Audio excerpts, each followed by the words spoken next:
Okay, now it's time for a bit of tedious work. So now you go around to all of these little openings that you've made whenever you made your big main paths, and you fill them out into little paths that take a while.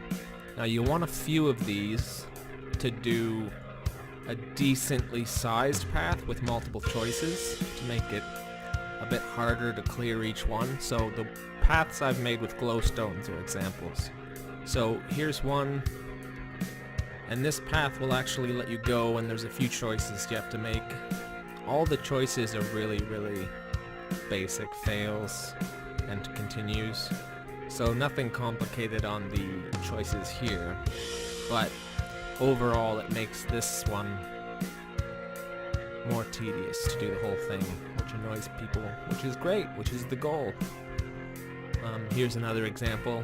So this is another offshoot. These all go nowhere.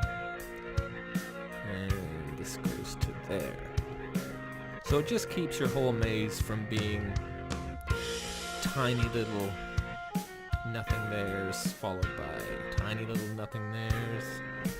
This way there's a bunch of longer paths to confuse the person doing the maze.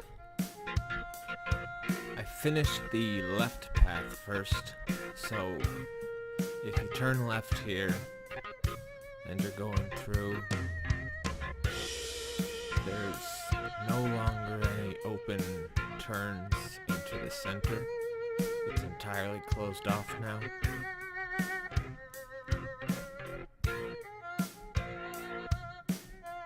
So once you're done that, you're good to go to the next path and get that one finished up. Okay, now path number 2 is finished. It's all enclosed and all the open ends have been finished. I left some glowstone paths to show you where I left some of the longer false trails with choices and things. So now all that's left is the middle path. The middle path is a lot easier to close in since it's just the multiple choice one. All you have to do is bring your lines forward and close them off in some kind of pattern over here. Don't just go straight to the end. Give them a few turns so you can't just look down them and see if they reach to the end. Okay, now all 3 paths are finished and enclosed, so the basic layout is done.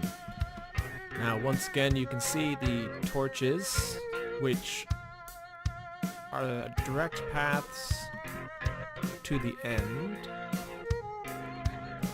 just so you have references. Everything else is false areas and side paths.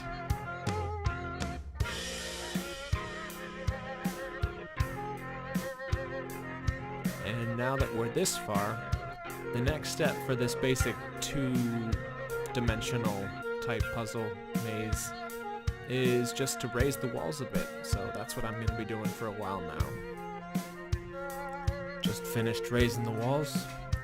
I made them 4 blocks high, but you can make them taller if you wanted to so that they can't easily see over the walls when they're doing it to look for the mountain if you built one of these. Yeah, so here's how it looks when it's been raised up a bunch.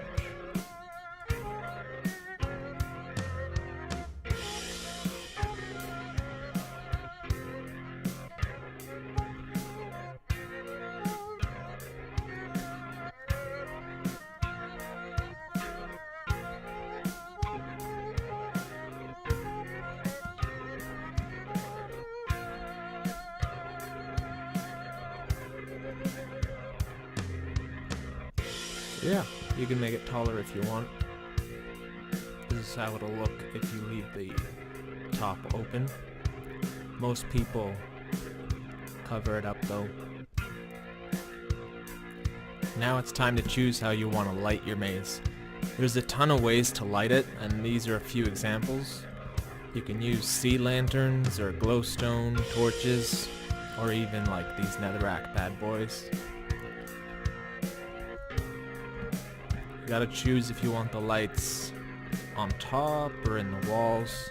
Or you could even make the ground out of lights. If you use redstone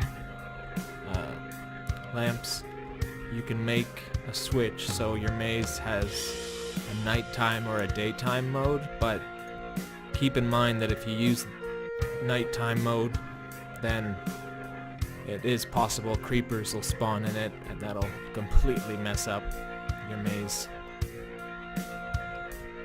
So, depending on what type of maze you picked, or materials you used, and how you set it up, you just have to pick whichever method works best for your maze.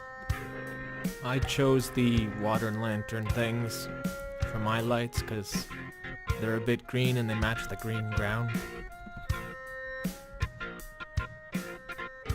I finished my 3 main paths, getting them all lit up.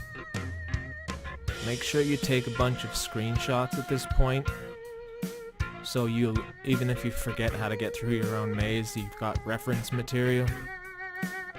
Also, if you're gonna edit your maze in the future or work on it and add and remove stuff, having the schematic of it would be very, very helpful for you.